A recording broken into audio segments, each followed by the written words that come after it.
Welcome to the Spiritual Right podcast. Today we're going to be talking about a very dark subject. We're going to be talking about evil, what it is, and what we could do about it. So I'll just jump right in. I think evil is something that's irredeemably bad, something that's irredeemably bad for the individual that suffers it. So if something really bad happens to you and it's made up for later, that's not evil. Evil is something that you just cannot make up for, or what's something that isn't made up for in your life, something that leaves you feeling in despair. And it's not something that's necessarily done by another person. I think evil is inherent in nature. This has always driven me crazy, just the fact that um like nature uses disease and predation as a way to control population. So many animals are born, like so many babies are born every month to mammals who experience pain and suffering, and then they die. They die in agony, and that's just the design. That's just the way it is. There's nothing you could do about it. And humans used to go through this all the time up until very recently. So mothers would carry their babies for 9 months and go through the agony of birth and dealing with an infant and bond. And it's the strongest bond there is between a mother and a child. And then they would lose the child and they would go through this over and over again. And that was part of the design. So, I mean, it was very good that they had a metaphysical system that made sense of that. So if they were Christians, they believed that the baby would go to heaven and they would see it again. You know, they would be reunited. They believed there was meaning in their suffering. If they were Buddhists, they believed that, this was the baby's karma, this was their karma. They might have a better lot in a different life if they dealt with it well. But for us today, who are, reluctant materialists, we don't really have that, even though we still have a lot of suffering, although maybe not as much as in the past. So it's very difficult to deal with it and to know how to accept the really terrible things that happen to you if you don't believe that there is an afterlife. It doesn't feel like suffering has any meaning. But even if it does have meaning, so even if you do believe in reincarnation, like if you're a Buddhist, that still presents a problem with evil. Because, okay, so Buddhists, they don't believe that generating anger or hatred is good for the individual. I mean, it obviously isn't in a way. Like it makes us feel really bad, but sometimes it seems to be necessary. So when you're fighting the culture war, for instance, or any other kind of war, especially a physical war, obviously, you need to have anger and hatred toward your enemy. You want to crush them. But that kind of attitude will lead to a bad rebirth and also bad karma for you in this life. So it doesn't seem like that's the right attitude from a Buddhist point of view. Like I remember this one sutta that I read about this anthropomorphic monkey that was helping a traveler on his way that was lost in the forest. And when they went to sleep, the traveler tried to kill the monkey and eat it. The monkey woke up and got away, and he wanted to, leave the traveler, but he decided that it was better to continue helping the traveler find his way. Otherwise, he would lose the merit that he had gained. So that kind of attitude doesn't seem to really help us when dealing with evil people when we really want to win a war, like we're in a culture war, for instance. I don't really have any solution to this problem. I'm just throwing it out there and seeing what other people think of it. But I'll pass the mic on to others who want to speak. Yeah, that was a great intro, and I think you really hit all the different aspects of it. I mean, the aspect that I struggle with is kind of going from, okay, there's evil that people actually like maliciously want to hurt other people. There's things that happen that are just really bad for pretty much no reason, and then between that and the fact of there being kind of no good and evil, everything being God, and that it's kind of like some sort of play of consciousness, and therefore there's nothing to be done about it, and it's all kind of fine. And it's just part of like the world functioning, and that any sort of view of something really being ultimately bad is just false because it would all be kind of God in some sort of universal play.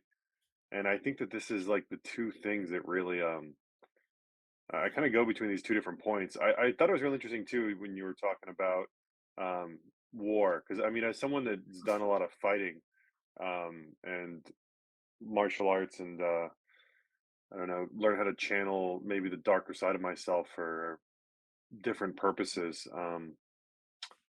It's I don't know. Sometimes I think it's just two sides of the same coin. And it's kind of um, irrelevant in a sense that certain situations require certain energies, and some of them are very intense and brutal and selfish sometimes. But it's like there's sometimes maybe even an appropriate situation to bring that up, and that if you basically are detached about it, then you can kind of almost, how do you say, like just be, how to word this, can basically just kind of be free to spite having maybe negative emotional states, and that kind of works as a non-dual way to function in the world. Um, but yeah, that's my 2 cents. You guys wanna what do you guys got? I can give it a shot. I assume first it's good to just clarify definitions. Like in the shorts when I was answering questions, I just went with a more ethical definition of evil. Like I went with Schopenhauer's definition, where Schopenhauer is saying that um I mean evil isn't just bad, evil isn't just unpleasant, and it's like an ethical state. And Schopenhauer is saying that just some ruthless, selfish person who's willing to just trample anyone who gets in his way is not evil. He's just ruthless and selfish. Whereas an actually evil person like delights in the suffering of others. So there's that. I mean, we can discuss the broader just evil as just badness or like unredeemable unpleasantness or something. But yeah, I think like in our response to evil, then yeah, I think we should probably also address what do you do with a person who is just really just hates you and wants to hurt you. What is the appropriate response? And in Buddhism, also in Christianity, it's turn the other cheek essentially. You don't add any negativity to the interaction, or you add as little as possible.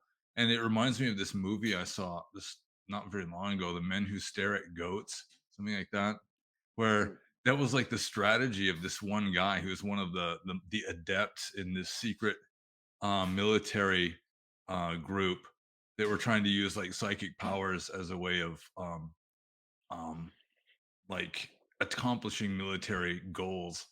And he was saying that if you got someone who wants to kill you, for example, you just almost go blank. You just kind of go completely neutral and just don't feed into the situation at all.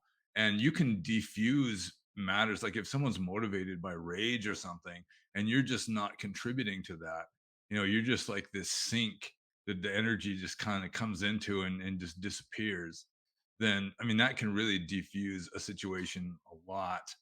And in a way it's sort of like turning the other cheek, or like the Buddhist just forgiveness, patience, acceptance kind of a thing.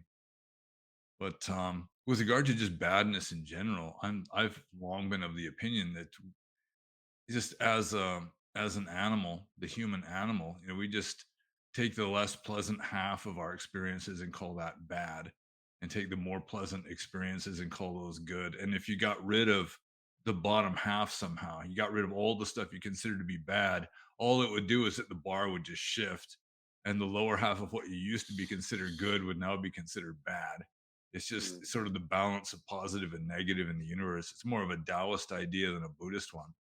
mm, But yeah, it's what you were saying, humble stature, about really at one level, it's just like going from like a Hinduistic um, approach. I mean, it's all God.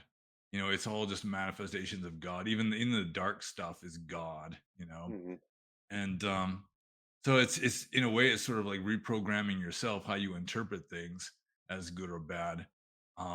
Is more of the issue, at least from a contemplative approach like Buddhism, than what practical approach do you adopt towards unpleasantness or that sort of thing. Like in Buddhism, you're supposed to even seek out unpleasantness just so you can get practice at accepting it. That's what asceticism is all about, mhm, where you're just like willfully, intentionally confronting unpleasantness, contemplating rotting corpses and this sort of thing, mhm, as a way of learning equanimity. Because if you can have equanimity when bad stuff is happening, you can have equanimity pretty much all the time.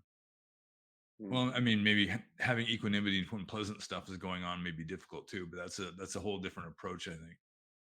I mean, I do like the idea that you have to be conscious to be evil, that you have to actually understand who you are and what you're doing and actually intentionally want to hurt other people, as being like the big distinction between good and evil.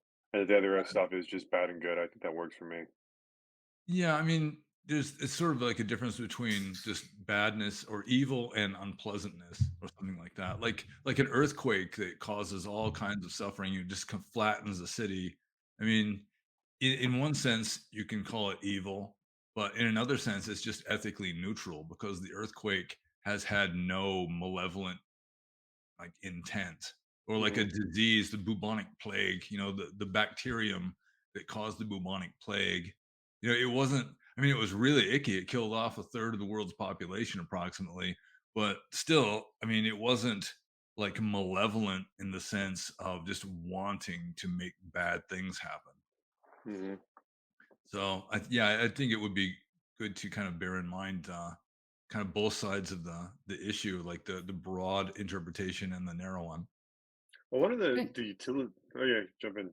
Well, in either case, it seems like when something is extreme enough, it would take a, I mean, it would be, you have to be a saint to be able to deal with, somebody that really hates you and wants to destroy you when you can't get away from that person, to not react to that person, to not have like a negative reaction, but to be the sink of the sort that you're talking about.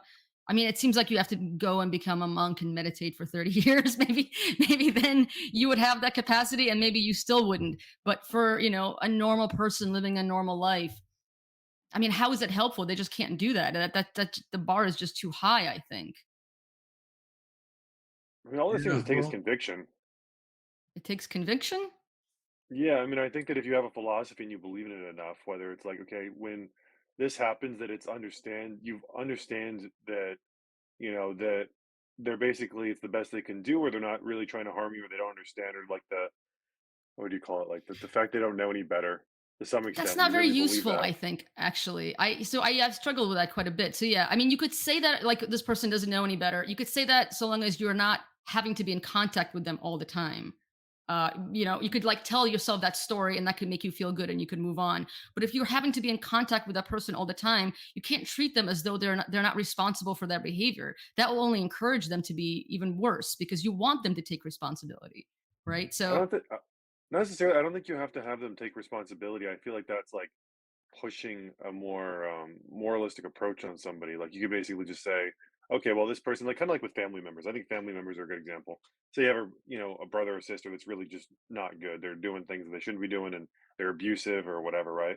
So I mean, you could basically say, okay, well, I love this person. I understand that what they're doing isn't good, and just minimize your time around them. And if they act like that, you act in a way in which you can basically stand your ground and say, okay, well, you shouldn't be doing that. That's not good. And then you keep your distance, and then just function in that way, but it's all kind of more impersonal. Um, but I think it is like there's no easy because everything is going to be automatic, right? So it's whatever degree you're attached to that certain outcome or to that person. I mean, you're basically going to be at the whim of whatever they do because your reaction is going to be automatic. So you have to start developing a belief about um, how to look at them. But I mean, one other point though on the same topic is just that I remember when I was listening to something, it was like a Jordan Peterson thing. He was talking about how a lot of people that go in the military don't have a philosophy of evil and basically end up getting traumatized because of it because they run up against things that are like basically horrors of war. And because there's no philosophy of how there could be so much suffering or so much pain, it basically breaks them. And they come back and they just, end up going into drugs or whatever it is to just try to, I guess, cope with a world that is more evil, you could say, than they were originally aware. I feel like that's another good point on this. yeah, yeah, this is what he talks about, right? Because there's a lot of people who are very naive, and that's sort of our culture is like that. There's a lot of naivete, especially in the spiritual circles, which is why I really don't like Hmm. them. There's a tendency to believe that everybody has good intentions, and when they're Yeah. acting badly toward you, oh, they have good intentions or something or other. Tell some Hmm. story, but it's a lot of Yeah. BS. I mean, I really I find that to be very unhelpful. Again, it could only be helpful if you get away from that person and then you're telling yourself this story to make yourself feel better. But if you're having to be in contact with them, like again, obviously if it's a family member and you're having to be in contact with them, uh, believing you can't, I mean, believing they actually have good intentions when they don't, wow, you're really digging your own grave. Things are, like you can't fool yourself like that. Bad things are going to happen. They're going to screw you over. And Yeah, for also sure. believing that they're not responsible for their behavior because that's kind of what they thrive on, this idea they're not responsible, you're required to do whatever it is they want you to do. They're not responsible for their abusiveness, for instance. Whether they're responsible or not, I mean, it's you can look upon them as just like a force of nature, like the earthquake or the bad weather or the disease or the the predatory tiger or whatever. Um, I mean, whether they're taking responsibility or not is irrelevant. I agree with that, but still, it's just this very unpleasant situation that you have to deal with, and you can deal with it to some degree in the same sense that you would deal with just inanimate nature causing the suffering, Do and you deal that's with just people like this? Sorry. Do you deal with people in that way? Like that where like you act like they're not responsible for their behavior? Is that like a do you I ever do. you do? Okay, Yeah. So interesting. no. this I is mean, interesting, Panno. It's really interesting you said that because that's exactly my angle on this topic. So just to bring it back to a more abstract kind of level, I thought the earthquake analogy was pretty interesting. So just aside from the semantics of just using words in general to try and summarize what things are, which is loaded with difficulty, obviously, I do agree with Panno that we just group things into things that we like and things that are, or things that are generally unpleasant and things that are, good. Um, but yeah, I think this ties in, like with most things that we talk about. Do you believe that humans are free agents? They have free will or not?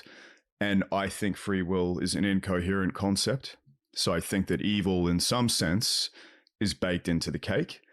What we're discussing as evil at the moment. And because people don't have free will, not in any meaningful sense, they are literally forces of nature in the same way that an earthquake is, or a volcano is, or a planet getting sucked into a black hole and killing all the life forms, or whatever it is. So yeah, I just don't see people as agents with any degree of free will. So any evil that occurs, yeah, I see it purely as people just being forces of nature in the same way. But I also just wanted to discuss something quickly as an aside. And I kind of like Schopenhauer's definition of evil, but I also was thinking the other day a little bit how Nietzsche kind of sees evil. And the way he saw things was that evil, like I guess many words that we use, can have pretty sneaky purposes. And what I mean by that is, and I guess what he meant by that, is that people can use words in a dishonest way to suit themselves. And evil, particularly lately, I'm sure everyone's noticed that people just throw around that term just willy-nilly to suit their own moral outlook or their own moral claims about the way things are. And I find this word can be very destructive in that way. It can be destructive because it can prevent powerful people or good things from occurring depending on the moral system of the human that uses the word. And I think this is an important factor as well. So it's kind of just a few things that I wanted to bring up, particularly the free will thing, because I just don't think people have it. And I do see people as forces of nature. And that makes life much easier, actually, as a Okay, way so of handling these things. I want to push back. I want to push against that. So let's say you're married to somebody, or let's say like this is a family member or somebody you can't easily get rid of. This person is a drug addict, and they come and they steal your money. You're living with that person, and they come and they steal your money, and use it for crack or whatever. Do you confront them? Sure. Okay, and then Because what they're do a you say? force of nature doesn't mean that you don't deal with it. Right. That's So not you what I'm act like the saying. person's responsible. You say, "Why did you do that? Why are you taking my money?" Right? You're going to do something like this, right? Yeah, but also I will not have the illusion that they're a free will and they're evil because of what they have free will and they're evil because of what they're doing. Their Well, behavior's not contingent on the fact that they have free will and they're a free agent and they're evil. They're just a force of nature that's popped up and is doing something that I don't like, and I would deal with it thus. I do it every day at work. You can take right. it personally and think that this person has done something morally wrong, and you can get angry at it, or you can just realize it is what it is. It's a phenomenon arising from the universe in some way, and you can deal with it that way as well. And they're two different ways of dealing with it. Isn't anger helpful to some extent? Sorry. Uh-oh. Did we lose him? Oh, We lost just him. get disconnected somehow. Oh. There he is. Sorry, you guys. You're back. Yeah. I was in the middle of my rant. I kicked myself out. No free will there. I wouldn't have done that if I had free will. But yes, anyway. I don't blame you. I'm not angry. Yeah. But do you think anger is helpful sometimes if somebody is doing something harmful to you? Is it Sure. helpful to confront them with anger? If you are in control of that anger, yeah. Right. Well, it makes me think of like Goenka. They would kind of jokingly say that sometimes like there would be a meditator, and they would be on this retreat, and this meditator kept getting up or something. So the guru or the teacher would go over there, yell at him like, "What the hell are you doing? Go sit down, you lazy whatever." And then they'd sit down and they end up doing really well because they got kind of disciplined. But it would be done in like a very, kind of forceful, loud way. But inside, it's just like, there's no malice or anger at that person. And I think that you can kind of do it like that. I mean, I think it's more like this is like a child, you know. I mean, you can start viewing people because I think just because people are grown doesn't really mean that they're not that they're actually fully developed to any degree. I mean, if you basically grant that everyone has like a divine spark and that everyone is basically, has God at their ultimate source or consciousness in God or somehow connected, so there's like an ultimate good at the source of everything, and that basically evil is basically the when this spark starts to have beliefs that what is bad is good and what is good is bad because it believes that like okay well if I kill all these people then things will be better because it's all their fault that I'm in XYZ situation. Then you end up getting people that do that, and I think it would be evil, and that is an evil state. That doesn't mean they're intrinsically evil though. And then you would just have to act accordingly, I think. Right. Yeah, So this is go ahead. Sorry, Panno. all right. Yeah, I think that is a main difference between just the blind force of nature, like an earthquake or a disease, and dealing with like a malevolent person who's motivated by hatred and desire to cause suffering. Is that the evil person, you know, they do have volitions. They do have mental states. They are at least somewhat conscious, and so you can influence them in a way you couldn't influence the earthquake or a volcano or a bacterium. Like in Christianity, of course, you're supposed to return good for evil. You're not supposed to return evil for evil. And in Buddhism also, you don't necessarily have to return good for evil, but at least you return neutrality for evil. You don't just pump more evil into the equation and expect things to get better. It's like um, anger. From the Buddhist point of view, yeah, anger is, if it's genuine anger, it's always going to be more bad than good. It's always adding negativity and friction and so forth, more bad karma into the mix, which is going to be more conducive to things staying bad or even getting worse than getting better. Whereas, I mean, if you can generate, like in Buddhism, like metta is the panacea, loving kindness. If you're able to return love for hate, I mean, it may require a saint to do it really well, but still, I mean, that is probably the best way of going about it. Simply because you're like diluting down the malevolence and the hatred, and you're adding something positive into that. If you can muster that, and it may require a saint to really be good at it. That's what Buddhism is all about. I mean, you have to pretty much be perfect. It's like Groundhog Day. You have to get it perfect, or otherwise you just have to keep trying over and over again until you finally do get it perfect. So yeah, I mean, there's just so many stories in the Buddhist texts, especially like the story of Kantiwadi, who was this ascetic. He was the Buddha in a previous life, and he's at a park meditating, and this king, the king of Kalinga, also brings his harem to the same park, and the king falls asleep, and so the harem, they're just kind of wandering around, and they see this monk or ascetic meditating under a tree, and they're all gathered around him, and he starts teaching them Dhamma. And then this king wakes up from his nap and his harem is gone, and he's immediately pissed off because kings tend to kind of be that way.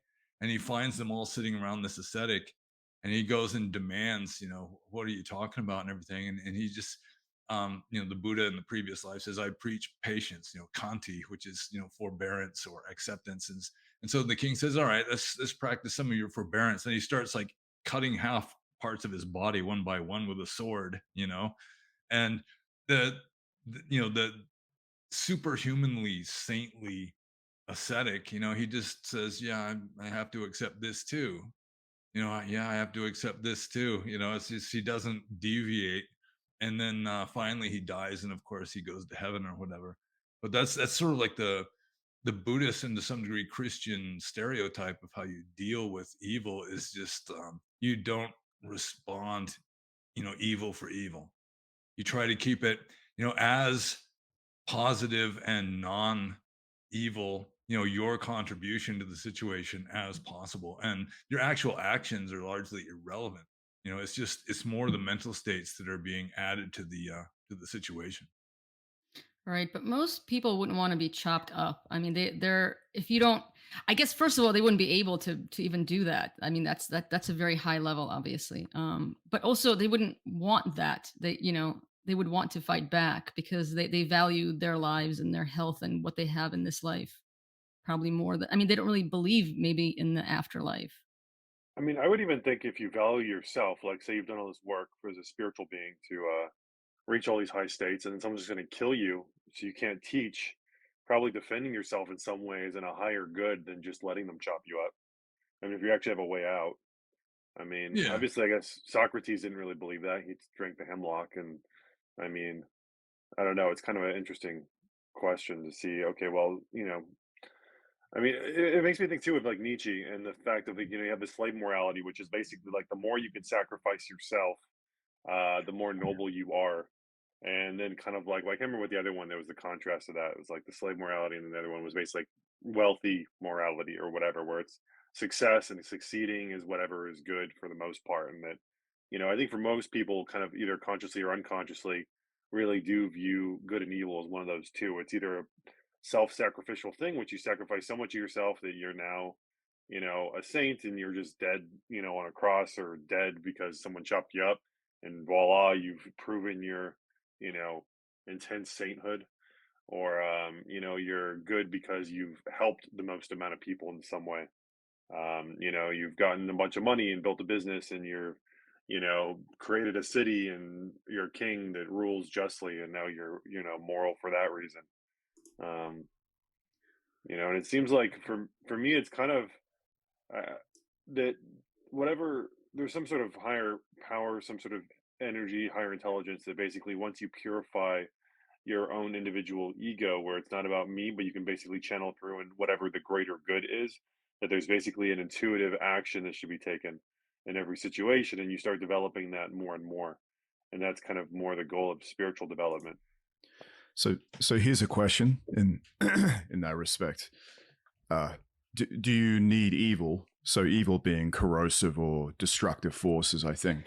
That's how we're defining it here, I think. So do you need evil to have good? Do you need destruction to have construction? Is it necessary? Well, obviously it is if it's here, right? But what do you guys think about that? I mean, what are we going to do about it? How are we going to get rid of it? I don't think we can. Can we? I don't think so. I mean, I think that it's here. It's a physical reality of what is happening. So I'm not sure what you guys think about that. I think it is something intrinsic to nature, in my 2 cents. I don't think it's intrinsic to nature. I think it may be intrinsic to human psychology. I mean, in an objective universe, there is no good or evil, really. I mean, it's just energy and forces. I mean, they may be destructive or constructive and so forth. But I think it's really good and evil or psychological phenomena and not just objective realities out there in a physical world. So it's just the way we interpret things. I mean, some saint like Ramana Maharshi, he can just interpret everything as God. It's just all God. And then they're just there is no evil, but then in a way there is no good either. It's like what Alex was saying. It's or getting back to what I was saying earlier. It's like we just think in dualistically, and if you got rid of all the badness in the world somehow, goodness wouldn't have any meaning either. It would just be just sort of a neutral blandness in that regard. Or you get rid of all ugliness, and beauty really ceases to exist also. That sort of thing. I mean, I feel like I thought a lot about this, and what you end up with is some sort of weird amoralistic position where it's just like there's no good, there's no evil, you can do whatever you want, and then a lot of people that end up going in that, especially from a non-dual stance, or at least they'll say it's non-dual, end up just being willing to abuse or do kind of like, I mean, because the fact is, if you're not fully purified, like your ego is not dissolved, you haven't done all the spiritual work necessary, then basically when you hit kind of this non-dual thing where there's no good, no evil, then it's like, okay, well then it doesn't matter what I do, and you're naturally kind of gravitate towards pleasure seeking. Like there has to be some sort of, I think, underlying principles of moral set. I think even the all the spiritual kind of traditions basically say, okay, well start with morality, because if you start over here and say you want to steal or take something that's not yours, and you're feeling some sort of tension or whatever from that, then that means that there's something to be worked on there. And it's an indicator of where the work is, because we're just so prone to not being able to see things as they are. I mean, would you agree with that? Yeah, I think so, to some degree. Yeah.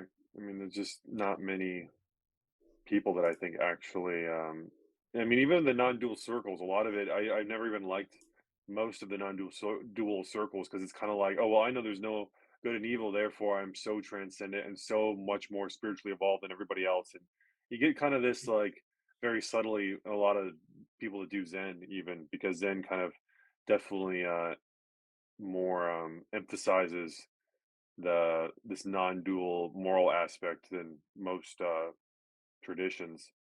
And Yeah, well, you've got unenlightened people trying to follow an enlightened philosophy, and they just sort of turn it unenlightened yeah, and so sort I of. mean, you have to define, I think, all this stuff as far as morality. Like the purpose of it is basically to know that okay, we're diluted to some degree. We're distorted with all these emotions and ideas that are not ultimately that are ultimately in service of our ego, and we can't really see it. I mean, I think one of the things about evil is you can't really see it, because as kind of Socrates kind of pointed out, people can only choose the good. So whatever they feel like is the highest good, they pretty much choose that and do that, whether that be murdering other people because they don't see any other way out, or like, I mean, I'm thinking more like a school shooting type of thing, where basically you're like, you know what, this existence is so futile and so painful that I'd rather just blow it all up, because screw whoever created this world. It's something like that, and getting in that mindset. Um, so there's something to morality and non-duality, and there's a relationship there that I think is really necessary. You have to kind of, like, I think, pin down both, and if you have one without the other, one, you're just kind of prone to just believe whatever your ego kind of tells you to. If you just go straight non-dual without having some sort of moral base to kind of you know allow you to see where your moral failings are, so that you can basically be purified and actually be a channel for good, you could say.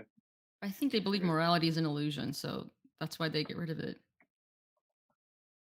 Because there is no good or bad, so, what is there to be concerned about?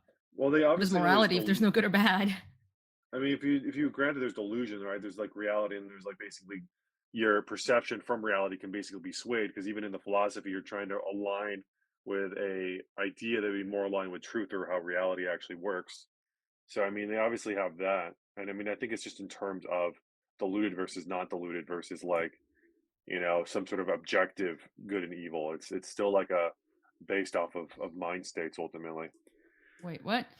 No, I mean, they don't believe there is any objective good or evil. They believe that everything is, I mean, it's like this, yeah, the non-dual idea that everything is neutral, I guess, or everything is good, but there isn't, the distinctions are themselves an illusion. So why should they bother, not stealing or not killing or raping or anything else? It doesn't actually matter. But I'll say this: I think logically that may seem the case, but what I've noticed practically, which is different, is that when you are in that kind of mind where you don't think people have free will, you don't think they have agency, it actually allows you to be a lot more compassionate towards people, because in some sense you realize that you're all in this game together. A lot of people didn't have, just on a very simple level, the advantages that you have. Maybe they were brought up abused or something like that, and they're lashing out against the world. And what I've noticed is that rather than, oh, gee, there's no rules, I'm just going to go and become a psychopath, it's not the case. I've found that I've become a lot more compassionate towards people, a lot more understanding. And when people express anger or viciousness towards me, it doesn't impact me in the same way, because I'm not like I need to exert some moral punishment upon this person because they're a free agent or a homunculus in a bubble existing separate from the universe and they're responsible for everything they do. Just my practical experience has been completely different to that. My practical experience is that it's increased my ability to be compassionate towards people, even people on like a rational level that I despise. So various forms of leftists or communists or whatever you want to call it, even them, I understand that they're just a part of this overarching game or whatever you want to call it that's going on. And I just can't really remain angry at them for it. I can act appropriately, what I think is appropriate, but like that moral nastiness about like the same thing that's driving them does not drive me. Does that make sense? So I don't think that denial of some objective essence of good and evil means that then, okay, I'm going to throw everything away and just go and stab people in my part-time, like my spare time. I mean, my main question is there a utility to it? I mean, is there a utility to morality, like a dualistic morality? Sure. As long as you're still in so. dualism, there is, yeah. Yeah. And then if you're more spiritually, let's say, evolved because you have kind of connected with a intuitive, you understand this intuitive higher knowledge, and you've done work to purify yourself so you can access it to some degree, and you're getting there. Does it become obsolete in a way? Like, is it more of a simplified basic version that people start out with and it becomes obsolete as you evolve? Because this is kind of what I've been debating. I think it's more so if you're mindful, and I don't know if I want to use the word non-dual, but if you're mindful and you notice things happening that are happening, including things that are happening in yourself, and you notice them on some level, on that level, they are things that are happening that are not contingent on what you think or do. They're just occurring. But on another level, it doesn't mean then that you're rationally going to behave in a way that's not you because you notice that there aren't any objective essences of good or evil. It's just things are occurring when you're mindful, right? And when you're mindful and you notice that, I guess what I'm getting at is that the practical outcome is that you're much calmer, you're much more accepting. And in a sense, I believe that you're more skillful at handling what's going on around you, whether that be some vagrant that's trying to rob you, or someone that's giving you a hard time in the shop, or some kind of negativity. I think the practical outcome of having that awareness is actually positive, not negative. So that's what I've noticed to be the case. Maybe people have noticed different things, but I think when you try to reason these things out and you try to rationally come to a moral conclusion about what's good or bad, and this is going to dictate what my behavior is, I think that's, yeah, sure, you can have moral codes and live by them, absolutely. But yeah, I guess I'm just talking on a more experiential level, things that I've noticed with mindfulness and meditation, and how that makes me view the phenomena that arise in the universe around me, including myself. Do you think you could do that in an extreme situation when you were forced to kill one of those people, like at war, when you're going to war, like they murdered everyone you love and now you have to go and like kill them and kill their family? Do you think you could do that without any hatred? You wouldn't have any hatred in your heart? No, look, I'm not saying that. but if that occurred, that would still just be an occurrence. Yeah, I understand. It's just that in the more extreme situations, which is what I have in mind, it doesn't seem like virtually no one will be able to do that. Yeah, maybe not. Well, I mean, but then would it be them doing it anyway? Would it be? Like I mean, I don't know. Yeah. Go ahead, Panno. All right. Sorry. Like in the military, like military codes of honor, for example, and also in martial arts. I mean, you are taught that if you start getting angry, you're going to be less effective as a fighter. You're going to be less conscious. So you're better off just remaining as calm as you can and doing what needs to be done. And I'm reminded of this story. I've told it more than once about like the samurai code of honor. And back in the samurai days of Japan, there was this sword master who, because he was a sword master, he got challenged to duels a lot because anyone who can beat the sword master is going to become famous, you know? And so finally he gets defeated and killed in a sword fight. And so his disciple, he decides, you know, it's a matter of honor that he has to avenge, you know, the killer of his master. So he seeks out this other samurai who killed his master, and he challenges him to a duel. And they're out there fighting, and the disciple of the killed sword master is winning, and he's got the enemy down on the ground. He's about ready to finish him off, and then the guy who killed his master just spits in his face in defiance. And then this young sword master, you know, who's avenging his master, he starts getting angry. And he's really gonna like really get him. And then he realizes, you know, I'm no longer motivated by duty and honor. You know, I'm just motivated by hate. So then he just like sheathes his sword and gets up and walks away. He won't kill him because it would be dishonorable to do it that way. And I mean, there's some of that in, you know, any kind of really like a good military code. Maybe not in the modern, probably even in the modern, you know, American military. You know, if you're motivated by hate, even if you're trying to kill somebody, it's going to make you less effective. Your mind's going to be clouded. You're going to be less conscious. You're better off just staying as calm and as centered as you can, and just doing what has to be done, even if it's ruthless. That's interesting. Sorry. Sorry. I would guess that most of the warriors, you know, just people who went to war in recent times, hated their enemies to some extent. Maybe they weren't, you know, out of their minds with rage or anything. That's definitely not helpful. But I can't imagine they saw them as, you know, beings who are not responsible for their actions. They're just doing annoying things. Like they probably saw them as evil, which is why they were willing to sacrifice themselves to destroy this horrible force. Yeah, there was some of that, like in World War II.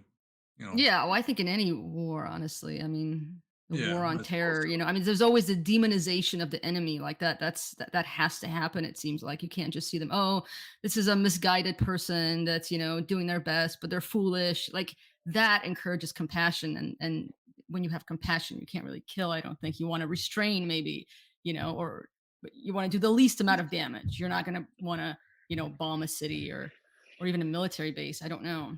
I mean, makes me think of the Bhagavad Gita, because I feel like that was kind of one of the only examples I can think where they're actually at war and you're killing, like even Krishna's army in the Bhagavad Gita. He's, you know, fighting against his own people. He's, you know, Krishna's fighting against like his cousins and a lot of his brothers and stuff, and he's basically, you know, like he wants to give up. I mean, that's the story of the Bhagavad Gita, where he's literally facing all of his friends and family are going to try to kill him because they've been coerced by this evil um you know, emperor that took the throne unjustly. And so they're kind of having it out. And you know, Krishna convinced Arjuna to go out there and basically fight for duty and to do it in a detached way. And I think that's what that whole story is so powerful, because I think it takes it to the point. I mean, I think a lot of these moral questions do come down to kind of like life and death. As far as being, if you can view it from the perspective, okay, like if I had to kill somebody, it kind of seems like the ultimate sin to some degree. And then if that's kind of can be justified, then um, you know, I don't know, it kind of, I think, puts all the moral questions into perspective to some degree, is what the way that I look at it. And that's one big difference between Buddhism and Hinduism, and why I kind of always thought I kind of lean more to the Hindu side than the Buddhist side. because I always believed that if there was someone like, you're fighting for something that is right and will be good for others to come because they'll, you're doing it for the right reasons, basically, like in the sense of the Bhagavad Gita, then, you're better off fulfilling your duty versus just giving up and saying, okay, well, I don't want to fight. I don't want to be a bad person or hurt people. It would basically just be weakness and cowardice. In reality, if you have a duty because you are put in a certain position, you must fight for that position in order to help other people that'll come after you. And even if your own life is at risk, and there's this sense of, your dharma and playing that out. And so, I mean, even for me, I think I've accepted that my dharma to a pretty big degree is as a warrior. I think because I've always been in martial arts, and I just have a lot of strong warrior-esque energy. It's I think even one reason why I wanted to kind of create this podcast in order to kind of fight back against a lot of the woke culture stuff, which is a very warrior type of mindset versus a lot of other people I talk to are like, oh well, I don't like it either, but I'm just gonna like live my own life and bury my head in the sand. And I just never believed that was the right moral position to take. That if you saw something and you know that it's not good, then you have a moral obligation to kind of do something about it. But there are limits. I mean, I'm not just going around murdering politicians and stuff. I would never say that that would be a good thing, especially in a free society. Even though, I mean, if it's maybe in Myanmar or something, and it's like it's some sort of dictatorship, then maybe there is justification for that because there is no more free will. It's war fundamentally, and I could see that being that there is such a thing as a noble or holy war.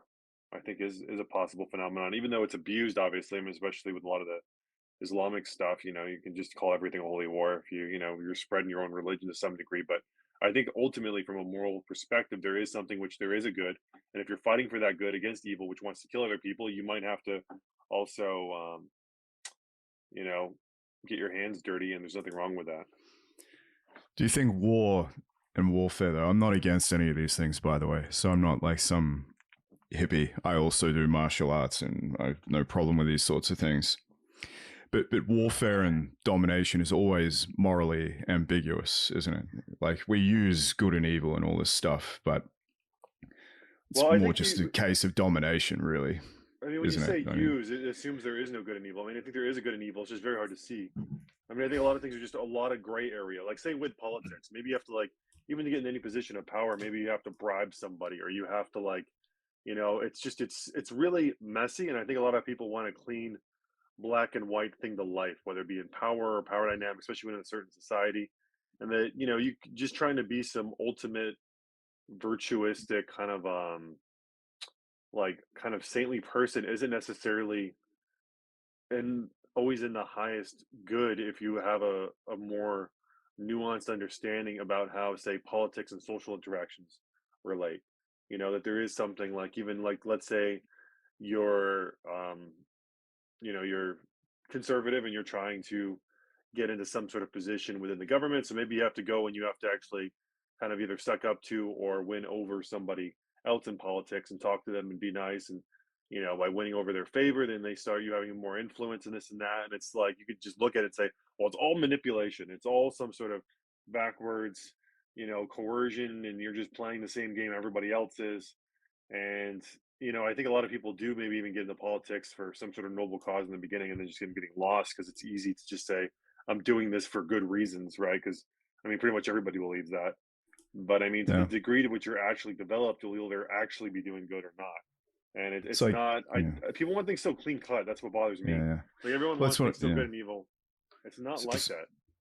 And it ties back into what I was saying, that Nietzsche said that people can use these terms as it suits them a little bit, and they drive for things by making these moral claims about someone else's position. And that's why I find it difficult ever to really just say there's some objective good or bad necessarily. But I don't disagree with trying to dominate a situation from a practical standpoint, if you think that what you want is what you think there should be. So, for example, we always hear, a liberal in your country, like, we'll call a Donald Trump follower evil or bad or something like that. They're making moral claims about someone, right? Mm-hmm. We do the same thing about them. In some sense, they're not incorrect and we're not incorrect. They're just applying that word to express their moral outlook about the universe. But that's why I don't like, and as you made a good point about things just being black and white. People just want a black and white thing. I agree. But I don't think it's correct. I think that yeah, the universe is just not that way. It's not the way it is. It's Well, all I sorts of think gray.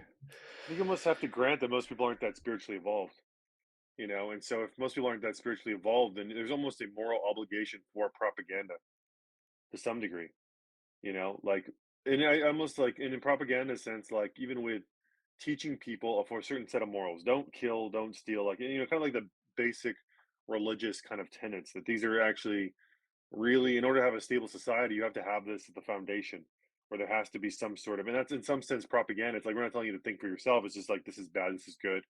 And I mean, there's probably exceptions, but you don't really get into it all that much. I mean, it's not really the point of it. Um, and I think that that in of itself, because of that, I mean, it's just so weird because I think that people are in different categories based off of the amount of abstract and spiritual development they've undergone.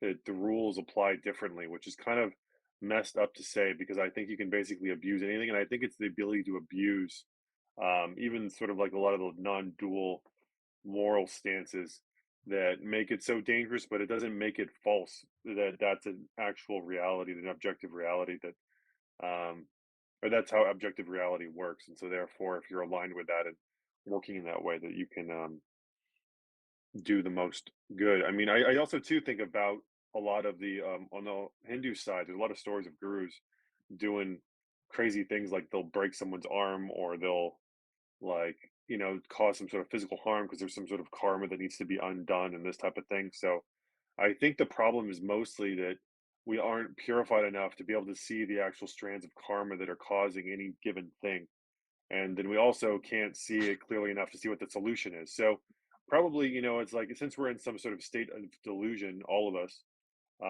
then you're basically best off, um, I think, you know, basically fighting for what you think is right humbly. I mean, there's just an aspect of humility, I think, that has to be taken throughout the entire thing, because you have to understand I'm deeply fallen. I don't always know what's right, and I could be have a lot of conviction about this thing and be completely wrong.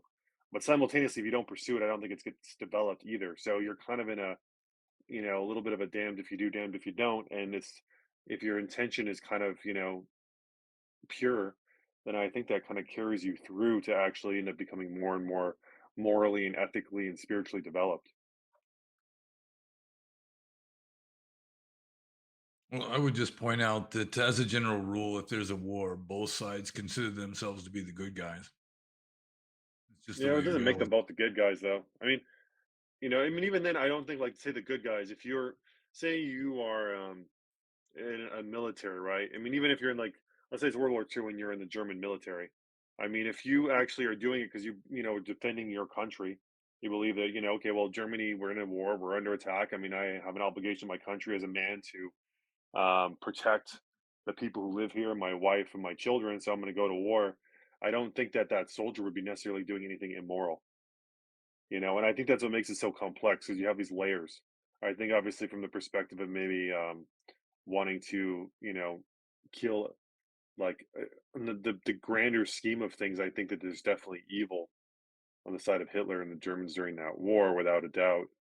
um but how do I say, like, but that doesn't make it a complete loss. Like I think there is something to each individual within their individual situation having to make a choice. And if you know the better choice, if you were in Germany and you really did have a family and you're under attack and you're at war, then probably the best moral decision, even in that situation, would have been to join and fight and try to defend. And then you know you don't, you know. But if you're at a say like say a concentration camp and someone's telling you, okay, go kill all these people, then you have to make a moral decision at that point. Like that's where it would really test your metal. But I think because in those situations, even most people would just fail. I don't even think the moral burden is as heavy as people want it to be or think it would be. It's actually quite a lighter karmic burden than people might think, um, because of the fact that it's you know like the same thing is like if someone's sawing your limbs off and you're angry and have pain. I mean, I don't think your moral burden, your karmic burden would be all that bad because this is kind of like still within the normal range for most people, and that kind of reduces the karmic thing. Like I think if you are extremely spiritually developed and then you steal from somebody for selfish purposes, it has a much more greater karmic impact. And I think that's why it's so hard to see. There's just so many factors. Yeah, well, I would just observe that, like in Buddhism, especially, I think to some degree, in just about any kind of philosophical approach to spirituality, that it's, I mean, morals are psychological. I mean, if you believe that there's a God who just decrees you're not allowed to eat pork or something, then eating pork would be bad and wrong and morally unethical and so forth. But like from the Buddhist point of view, it's not what you do, it's your mental states while you're doing it that determine the ethical quality of the action. So you can do two people can do exactly the same action. One's motivated by anger and the other one is not. And then the person who's motivated by anger has done something unwholesome and the other one has not, even though outwardly it was exactly the same action. But I feel So like it's you a, have someone that's completely diluted, though. I mean, can't you? That's just diluted, and therefore they're not angry because they're like, "Oh well, I am so justified in my position for doing this act that even though it's say like you're actually harming other people and yourself, but you just don't see it. But yeah, your mental state is one of like almost exuberated like excitement at the fact that you have this position of moral authority. You see Allahu this in a lot of Akbar. the yeah. Well, even I mean, just a lot of like the what is it called? Signaling, what is it called? Social, Virtue I forgot the signaling? word. Yeah, virtue signaling, thanks. Yeah, I mean, you see it in virtue signaling all the time, where it's like, okay, well, what's the mental state? I mean, they're kind of happy that they get to show how moral or whatever. They're definitely not in an angry state or a sad state or even, I mean, maybe more of a self-righteous state, but then it's like it's not just it's something more that there is like kind of like this objective way in which it's correct to act, and you're an objective like you're more diluted or less diluted, and karmically what'll come will be because of that. Um, yeah. I'm not sure if you guys are disagreeing because Panyo was saying that you have to have if you have two people and one of them has good intentions and the other one has bad intentions, even though they're doing the same act, the guy with the good intentions will do well karmically and the guy with the bad intentions will do badly. But you're thinking of a situation where somebody is like um self-aggrandizing in some way. So that's not really good intentions, like they're being arrogant, they're not being kind. Like let's say someone is being, I don't know, like it's hard to imagine an action where that's the same where one person has good intentions and the other has bad intentions. But Well, I think a lot of the correcting thing is one of the situations. Like if you're correcting somebody else, right, where it's like you shouldn't be doing that. I mean, oh you yeah, know, yeah, that's a good one. yeah, maybe something like that. Right, right, right. Yeah, or Uh, the case of, I mean, as a monk who has walked through villages with my alms bowl, you've got some people that are just really happy to offer food, and then there's other people that will offer food only if the neighbors are watching, and then they just kind of like inwardly are grumbling that they have to give their food away just because the neighbors are watching, even though it's Mm. they're doing the same exact same act. Still, one of them is much more karmically or ethically wholesome than the other. but Yeah, I it's guess for still me, sorry, go ahead. but I see I kind of have an issue with all of this, like this idea that it's only that intention that counts because it kind of encourages people to be ignorant of the world and their actions in it and the impact their actions have on like the wider world, maybe politically or whatever. This kind of got me when I was vegan and I had a lot of anger about the way animals were treated and whatnot. And I knew like, oh, wow, here I am generating anger. I'm hurting myself. It would be so much better if I didn't know about any of this. And I thought, well, that's a terrible religion that like encourages people to be ignorant of the harm they're doing. And you could use that with anything. It doesn't have to be veganism. I mean, politics or whatever, your BLM. Like, oh God, I'm surrounded by leftists and they all support BLM because they think it's Hmm. a good thing. They're completely ignorant, and they're not generating any kind of bad karma for themselves, but they're doing something that's harmful. So there's just something seriously wrong with that. I could never really make peace with it. Hmm. That's a good point. That's the difference between like the the Western approach and the Eastern approach. Like in Buddhism, it's like to just it's strange, but just to sit there and watch somebody drown. Like a monk sits on the bank of a lake and watches a pretty girl drown just because it's against the rules for him to touch a girl by rescuing her. That he hasn't done anything wrong. Just going with this really hardcore, just heartless Buddhist ethics. You know, It's life doing denying. nothing is not doing anything wrong. Well, I mean, he's not denying anything. I mean, it's just his whole approach is just, you know, um, just kind of keeping his own nose clean. And I agree that I'd be willing to take the hit and break the rule just to save somebody. But still, from the Buddhist point of view, it's not necessarily doing anything wrong because I mean, samsara is always going to be messed up. I mean, it's just this endless sea of misery in this universe. Going with the samsaric approach to the universe, and so See, sorry, you go can ahead. sort of reduce it locally, but I mean, really, the main point is, I mean, if you want to purify yourself, I mean, that's how you help the world the best is by helping yourself. By helping yourself, you help others. By helping others, you help yourself. So purifying yourself it just creates this little oasis of purity in the midst of samsara that can at least alleviate the suffering in your vicinity to some Do- degree. does it? Well, I mean, you're letting this girl drown just so that you don't break her rule. Does that really alleviate suffering? I don't know. It seems Well, like it creates a lot of suffering for her family and her well, I children mean, and he's all not these causing people. it. I mean, it's just the whole Buddhist ethics are just radically different from Western utilitarian ethics, and it's just never the twain shall meet. It seems to me, it's if someone is really they've committed themselves to a Western utilitarian ethic where good is what causes the most happiness to just everybody in general and bad is what causes the most suffering to everybody in general, then yeah, you're going to be motivated by different motivations than just the whole idea like in Buddhism where your karma is your own and you got to just tend your own garden and get yourself pure because you're the only person you can really liberate. I mean, you I can But think is sort of indirectly by example help other people, but I but is mean it good for society? Like, is that good for society? Sorry to interrupt. Is that good for well, society to it's like sort for of like if you're in a nightmare or you're like let's just go with the nightmare example. It's like if you're in a nightmare, the best thing you can do is wake up from the nightmare because you can't really save all the other beings in the dream. Or what was the other example? I was like this classic Buddhist example of the burning house. I guess it's in a Mahayana text, like the Lotus Sutra or something. But if you're trapped in a burning house, the very first thing you got to do is find a way out. And then maybe after you found a way out, then you can come back in and help others get out. But just applying first aid to the burn victims in the burning house without even finding a way out yet is counterproductive in a way. this is kind of making me realize my own ethics and where I'm coming from, actually, and what I believe. It's really illuminating.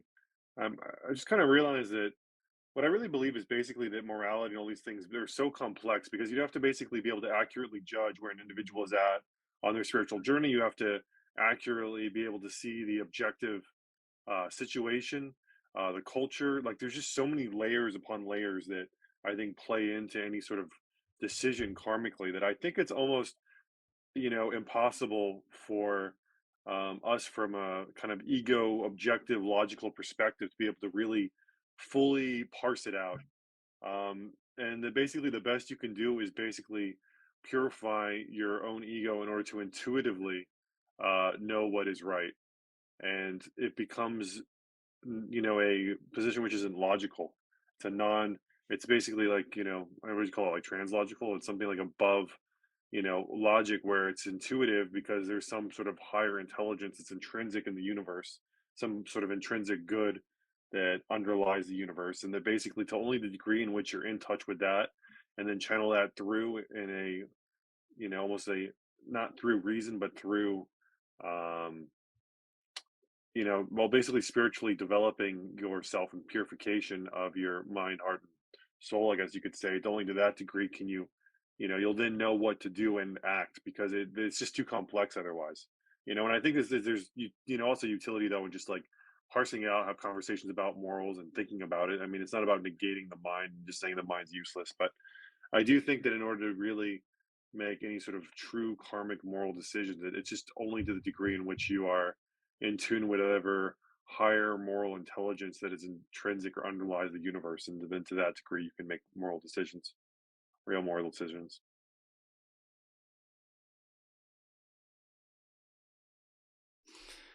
Just a point on the difference between the Eastern and the Western outlook.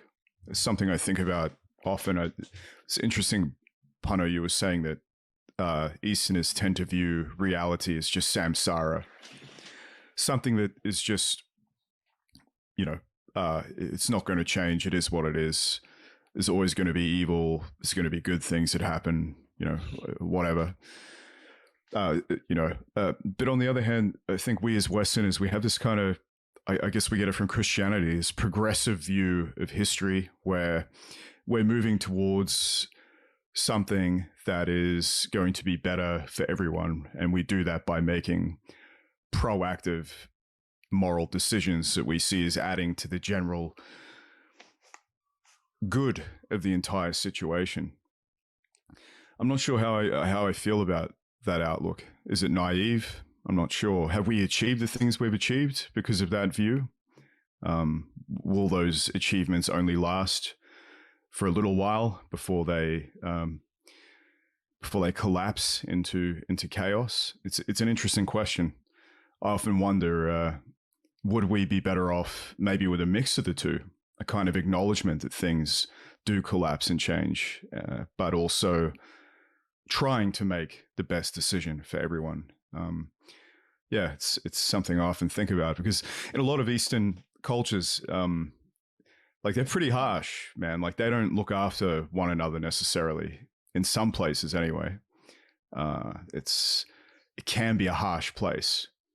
But then again, is the Western outlook of this progression towards some sort of El Dorado, is that just fundamentally delusional?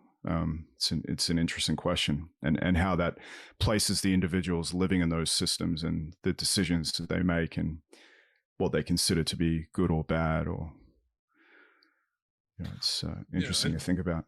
I think the striving towards the utilitarian goal of utopia is relatively recent. Like the ancient Greeks and Romans, they still had a relatively ruthless approach to existence. It's like a Roman, anyone who was captured by the enemy, they were just considered dead. You're not going to ransom him. You're not going to be, sending out missions to try to rescue the guy, that kind of thing. It's just, well, he's gone. And it's just, they just accepted death and misery as something to accept with some stoic fortitude rather than trying to cure it, which just in a lot of ways, it just winds up with like weak, flabby people that can't deal with unpleasantness. Hmm. So, I mean, to some degree, I mean, you can try to alleviate suffering. There's absolutely nothing wrong with that. But at the same time, there should also be sort of a push in the other direction of just training people to some degree that, suffering is inevitable. And when it comes your way, you should accept it with a certain amount of stoicism. Sure. Yeah, I agree with that. Yeah. And it's also difficult to know. Sorry, just quickly on that point, it's difficult to know what you're doing is going to have a good outcome as well. It goes back to that thing. The progressives definitely are trying to lead us into utopia, and it seems like they're leading us in the opposite direction if they are successful. But even on that point, like even if you did something that was like not even progressive or whatever, but you say, I don't know, you saved that woman, right, instead of letting her drown. And then she had a child who turned out to be Adolf Hitler or something, and then went and massacred 6 million people or whatever. Like, you know what I mean? You never know what the consequences of what your good action is going to be. Like you would like to think that overall they would lead to something better, but you're never quite sure, right? Like you can't say one way or another what's going to happen. Yeah, you can be relatively sure of what's going on inside you. It's like, is this causing me to have, more negativity or less negativity? That you can have a fairly good handle on. But with regard to the just what's going to happen as a result of your action outside in the outside world. I mean, like Jesus of Nazareth was probably a very saintly person, but just consider all of the holy wars and persecutions and so forth that he inspired just through trying to bring about the kingdom of heaven. Sure. Mm. And Julie, you're talking about being vegan. I'm just wondering if like an animal rights person got their wish and like all this farming was stopped and no one ate meat or whatever. And like basically all those species of animals would just almost cease to exist, right? In a way. Well, that'll be Or you, fine. I yeah, mean, they're artifacts, and also they're bred to be like really sure. stupid. And I mean, why? That's fine. I mean, I would rather not exist than to have their lives. Would you rather Yeah. not exist than to be suffering from day one to death? I don't know. Yeah, maybe on a factory farm. Yeah. But I Yeah, often wonder, like, on a regenerative farm or something like that, if they have a relatively good life, maybe it's regenerative worth farm, existing. organic farm. Yeah. Yeah, maybe. Yeah, maybe. Yeah. If they lived a good life, yeah. I mean, I'm okay. I'm not actually vegan anymore, but yeah, I'm okay with killing animals for meat so long as they live a good life because they Yeah. don't really know they're gonna die anyway. So And the And unintended killed humanely. consequence. Sorry, you go. Oh, I just said and killed humanely. and killed Right. humanely. That's right. Yeah. Yeah. The unintended consequence. I was just thinking to replace the animal meat, you would need large scale crops that would kill large amounts of biomass. Again, these people that do this think that they're doing the right thing, right? Which is Well, maybe no, admirable or whatever. But the no. consequences are perhaps not. Just putting that out there. Yeah. Well, no, hold on a second. You have to feed those animals and you need a lot of water for them. So you actually use a lot more biomass that way. True. In a factory farm, yeah, sure, I acknowledge that. But there's ways to do it where you don't need to do it that way. Yeah, that's But true. anyway, I don't want to get into a discussion about veganism or not. I'm just saying that often when people have intentions that seem good, you just can never tell the causative outcome of what that is. So then, yeah, the good versus evil thing, it's difficult to pin down, isn't it? Yeah, there's a lot of different factors. I think the animal thing is a good example of a gray area because you have a lot of, even when the Hindu side or a lot of the religions, I mean, basically say, hey, don't eat meat, it's immoral. But I really think that a lot of this has to do whether it's immoral or moral depends on your level of consciousness. I think there's a stage um, where you basically become very emotionally sensitive to people or suffering of things, and so like like, okay, I don't want to hurt any animals, and therefore it's kind of an emotional thing. And then I think as you kind of move through that, there's kind of more how to say, like, you kind of accept the fact of life and pain and that this is like nutrition and that it actually helps you be. I mean, I think if meat didn't, I didn't feel like, I mean, how I feel about it is that it does make you stronger. I know that I'm stronger with it than without because I was basically raised vegetarian, started eating meat when I was about 13. And basically, I mean, prior to that, I almost pretty much developed a hormone disorder, you know, and eating meat actually helped me a lot health wise. So I just always felt like it was kind of a, it's one of those positions that I think it depends on your level of consciousness, what it is and why. And it's a good example of how I think it can vary based off of who you are. Well, I mean, I think factory farming is pretty clearly bad. I don't know. It's very hard to defend factory farming. The more humane farming, I'm okay with. Well, I think, like, I mean, like, from how I think about it, I mean, if I go to the store right now and I can't afford the non-factory farmed meat, and if I eat this meat, I know I'm going to be healthier. My brain's going to function better. I'm going to have more muscle. I'm going to be leaner and whatever. I mean, I'll take the factory farmed meat, and I do Yeah, it all that's the true. time. So I think it isn't even in that case really black and white. I think it's, yeah. In a Yeah, way, you no, could I see what you even mean. go back then. You could go back to the person that created that type of farming who was looking at it. This is a good decision to produce as much food as we possibly can. And this is how we're going to do it because it's going to benefit humanity.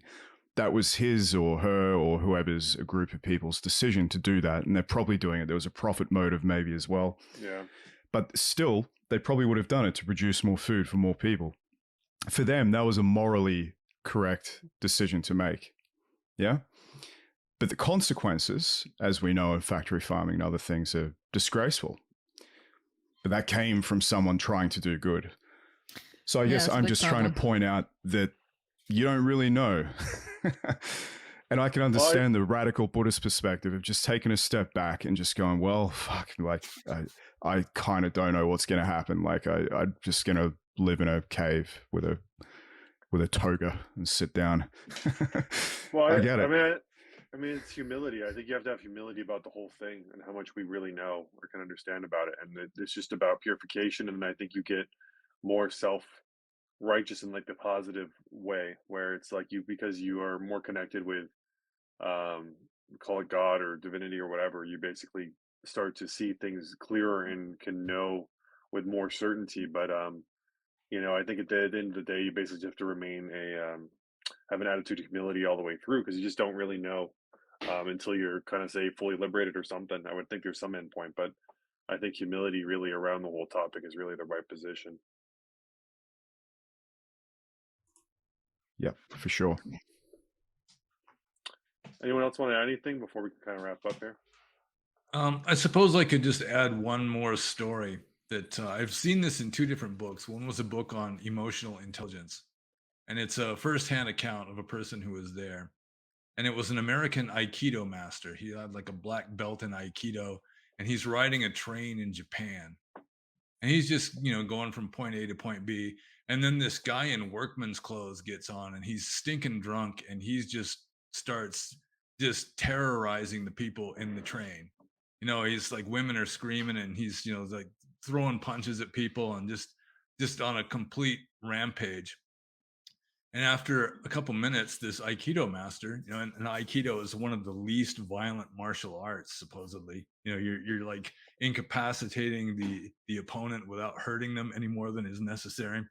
So he starts slowly getting up. He's going to teach this ruffian a lesson, And right when he starts standing up, this little old Japanese man sitting, somewhere else on the train just calls out, "Hey, what you been drinking?" And he's calling the attention to this guy who's on the rampage, this drunk guy. And the guy just sort of barks back at him, "Sake." And then this little old man says, "Oh, I love sake. Sometimes my wife and I will get a bottle and we'll just sit out in the garden at sunset and watch the sun go down. It's very nice." And he just sort of distracts the guy and is just totally friendly, and it just diffuses the situation. And by the time this Aikido master gets to his stop, the drunk guy is like lying across some seats with his head in the old guy's lap, and he's crying, and he's saying he just got fired that day. He has to go home and tell his family, and he's so ashamed, And the little old man's just kind of running his fingers through the guy's hair, telling him it's all going to be okay, and the Aikido master realized that little old man was the true Aikido master, because he was able to sort of neutralize the enemy non-violently.